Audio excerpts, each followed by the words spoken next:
Okay, hi, good evening, everyone. I just want to make sure that you guys can hear me. It looks like my audio is working good, but if someone can just type yes, no, maybe so.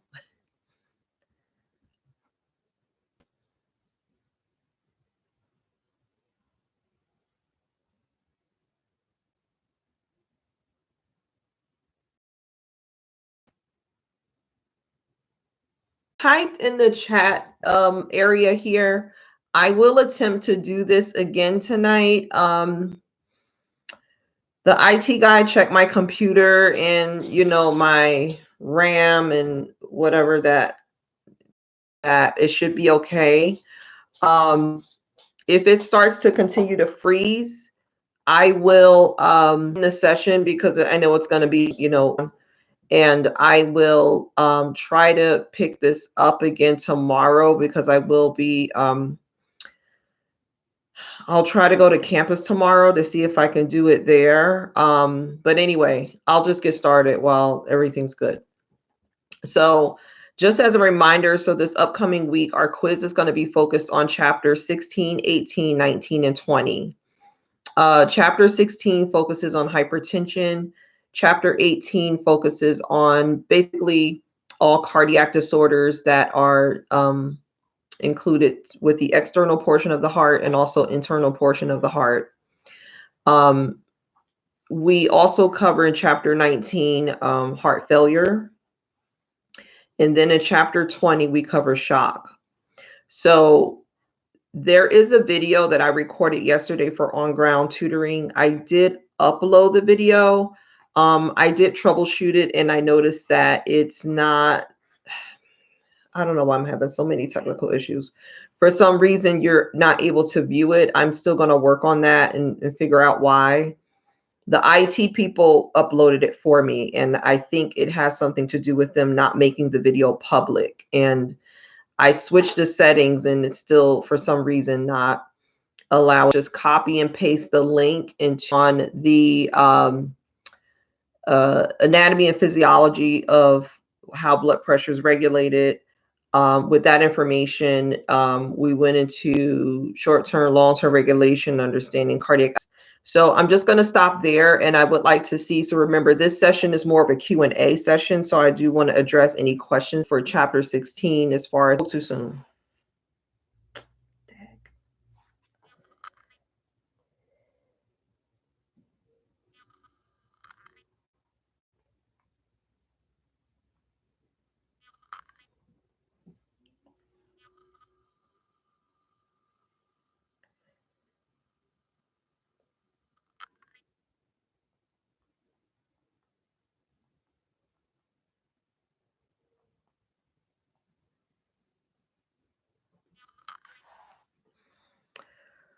Okay, so it looked like when it froze, it kicked off a number of people. So since there's no questions, I'm going to continue on with 16. So with 16, the second half of the chapter focuses on uh, everything with hypertension, primary, secondary, what's also considered hypertensive emergency, hypertensive urgencies. In this chapter, I also explained to you in the video to please pay attention to table 16 -2. This is the only table that I'm going to hold you responsible for this term, basically, in a sense where this is I shouldn't say the only table, but the only table that I'm going to have you memorize numbers for the entire term. So it goes into what we consider normal, pre-intensive, stage 1 and stage 2. So just make sure you memorize those numbers because I will have test questions with that information. With the hypertension category itself, we should understand everything with primary, secondary hypertension, what it means, also hypertensive emergency, urgencies, and then also hypotension. So as I explained to you before, and I think I said this in class and also in the tutoring I had yesterday on ground, it is very important that you guys know every single thing with chapter 16. There's nothing that I can pinpoint and say, oh, just focus on this and not that.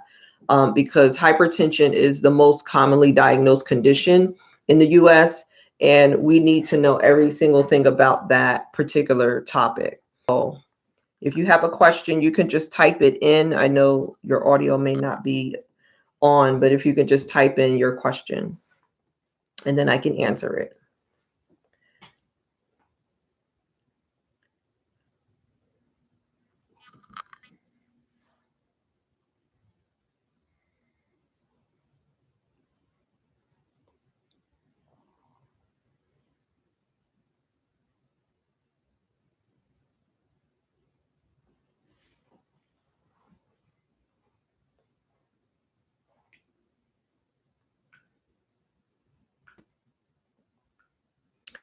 Okay, this is going to be a short session if there's no questions. So since there's no questions, just moving on to chapter 18. Chapter 18, the first portion of this chapter focuses on coronary heart disease. So we go into detail starting off with atherosclerosis, how that breaks down into what we call coronary syndromes. Coronary syndromes are broken down into acute and chronic. And then we also correlate this material with acute coronary syndromes possibly leading to MIs or testing that can be used to diagnose this type of situation. So anything from lipid panels,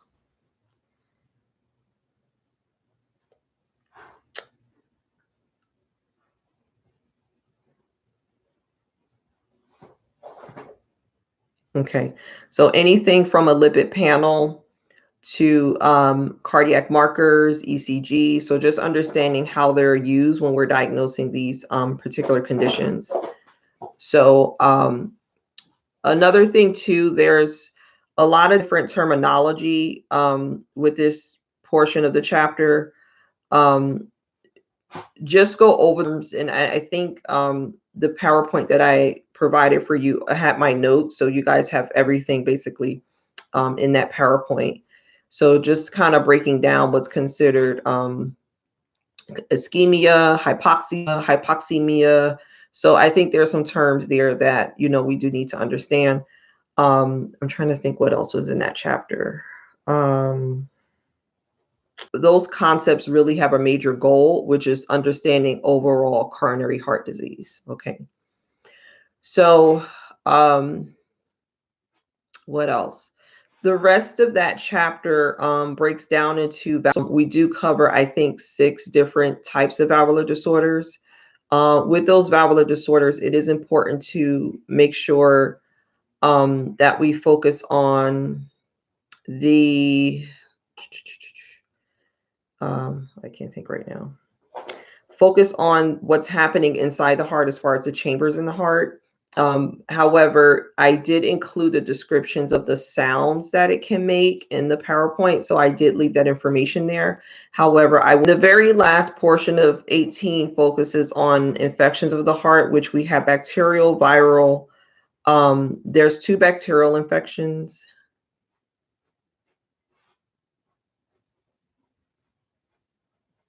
Okay, it was reconnecting, so let me repeat. So there's 2 bacterial infections and 1 viral infection. And what are some signs and symptoms that are occurring as far as the day?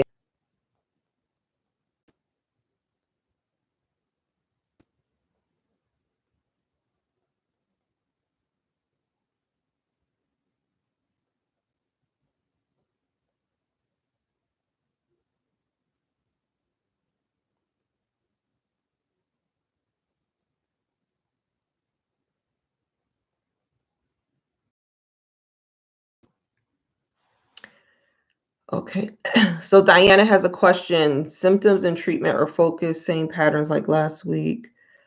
No, not treatment. Just as a to confirm, I usually do not put a lot of treatment questions on my.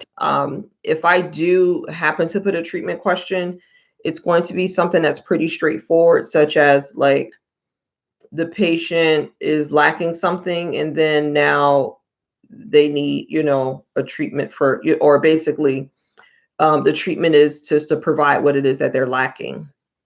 However, I will not put a lot of treatment questions. What I do focus on for my questions are more so risk factors, etiology, signs and symptoms, and the pathogenesis. That's kind of the main thing here. So understanding what's happening with the mechanism, the pathogenesis of the disease process. I don't have like tons of treatment questions. I try to stay away from putting too many on the test. Okay, so hopefully that answers your question. Now, for what chapter am I on now? 19. For chapter 19, oh, Diana has another question. So yes. So all of that, yes, all of that will be part of it. So everything, like I said, treatment, it is a possibility. But like I said, with treatment questions, I try to make it really straightforward with if the patient's lacking something, then that's what's going to be replenished. Your nursing program is going to be focused mainly on that part. My job is to make sure you understand pathogenesis. So I try to focus my questions more so on that. Okay, so with chapter 19, we are focusing here on heart failure. So with heart failure,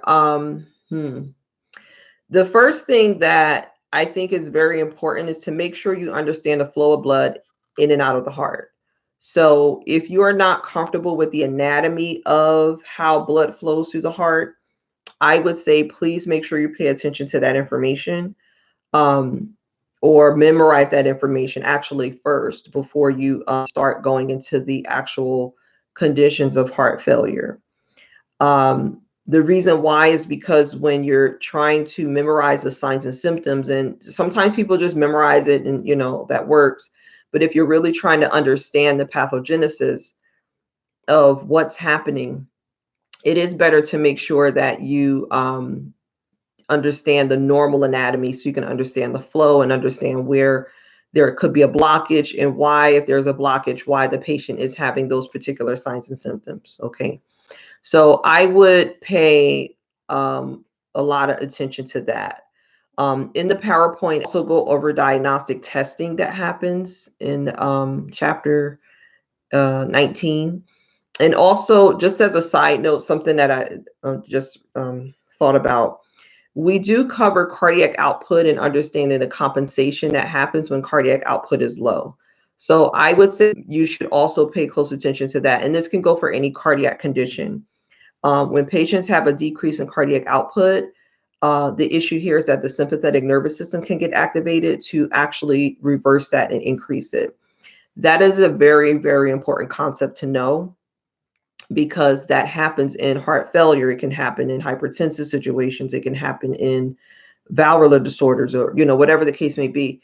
So we want to make sure that we know that the body will be compensating in that particular area, and that process will happen. The reason why that's important to know is because sometimes this patients will have signs and symptoms that are from that particular situation, of the compensation. I think I explained this one time before in lecture. Patient will know that, okay, the patient's signs and symptoms are actually coming from the body's trying to compensate for what's happening, versus, okay, well, this is coming from the actual symptom or the actual condition. In both cases, it needs to be treated, but at least you understand how the body is actually reacting when that patient is undergoing that disease process. And that's the major thing you should know across the board with any disease topic that we discussed this term. Okay. The other thing with chapter 19, I think I said this, but we focus on labs. We also focus on right and left-sided heart failure, biventricular. Okay, so at this point, I will stop for any questions with chapter 19.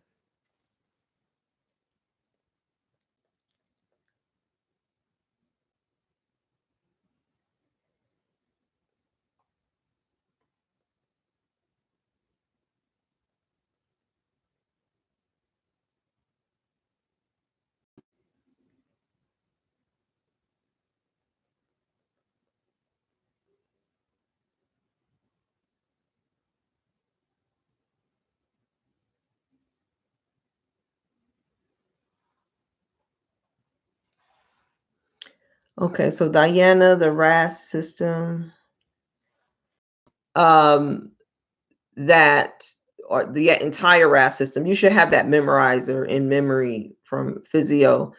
Memorize, this is a good time to memorize it again. I'll tell you, I see a lot of, oh boy, what's happening?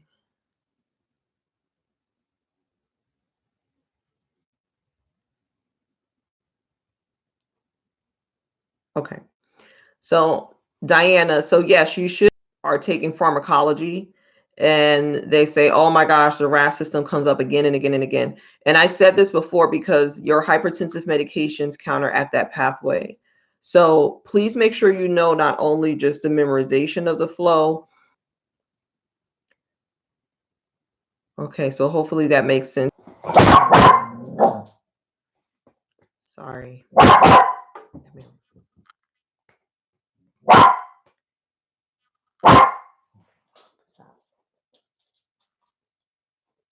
Okay, so Melissa, the last part was I was explaining that ventricular bypass heart failure can be a possibility. Um,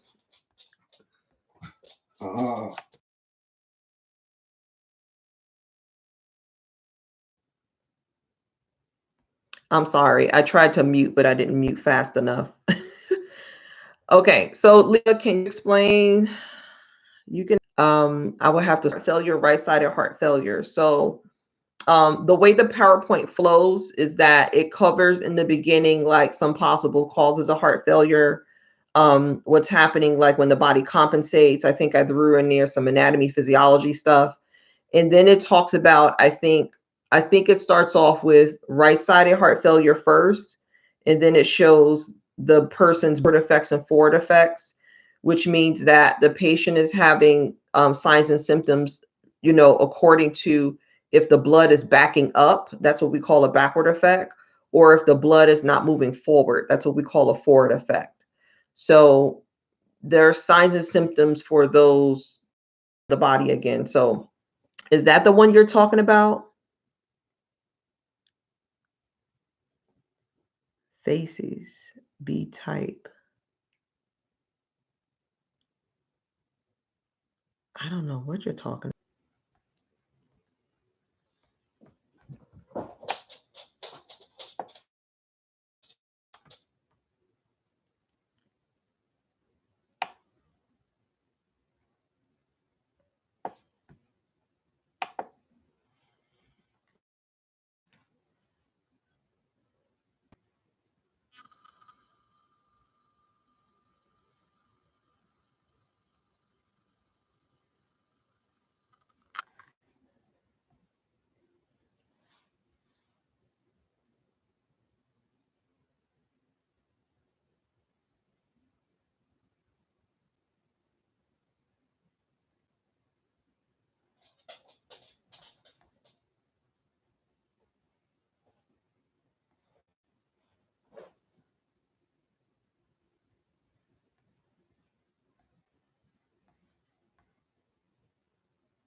I Oh, okay. You typed it in for me. Thank you. So that's an acronym for, as you wrote there, fatigue, activity limitation, congestion, edema, shortness of breath. That's an acronym to help us with the signs and symptoms patients will have with heart failure. Okay. So that's all that is.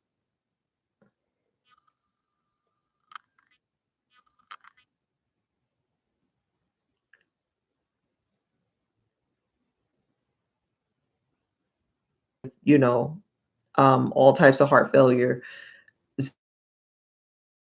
Some,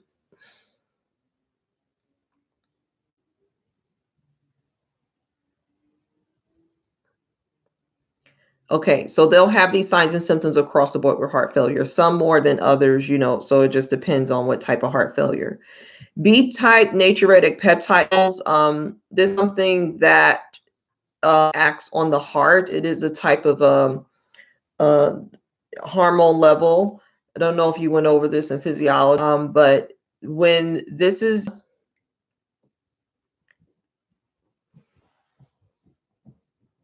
Okay, I'm going to try to speed this along and to close this because the connection is getting worse.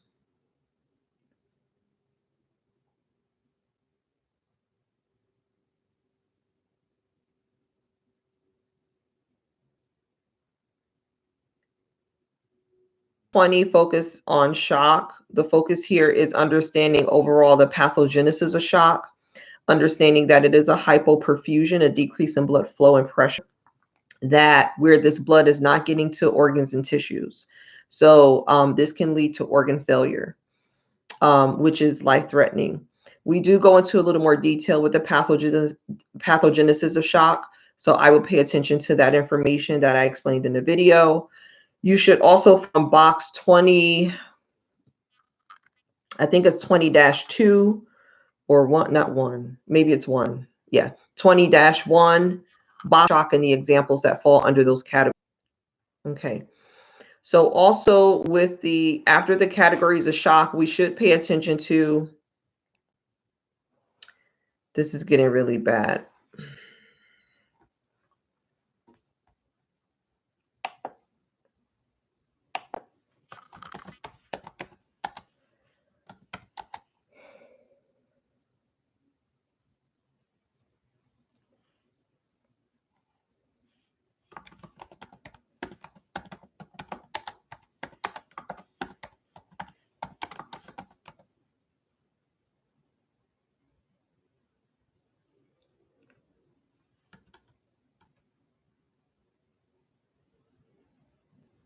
I'm typing in information because it's, this -1.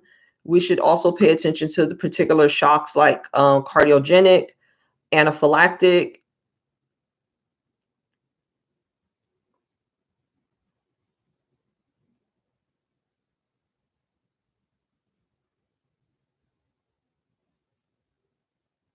So in the video, I did explain that there was a few types of shocks that I just kind of focus on. So any questions? Oh, Diana, you like the PowerPoints. Okay, thank you.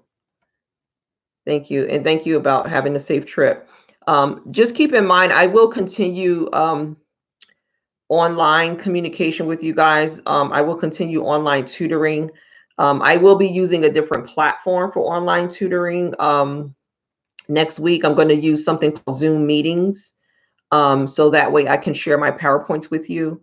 So we'll have a different setup, not like this. Okay.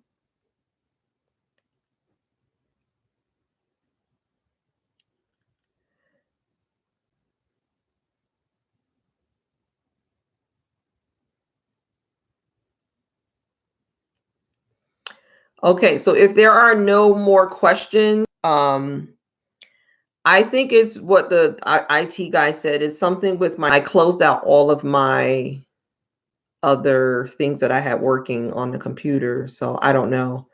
Maybe it is the Wi-Fi, a different platform that I can share my PowerPoints with you guys. So that way we can have a more in-depth tutoring since I won't be on ground. Okay. Like I said, the connection is getting worse.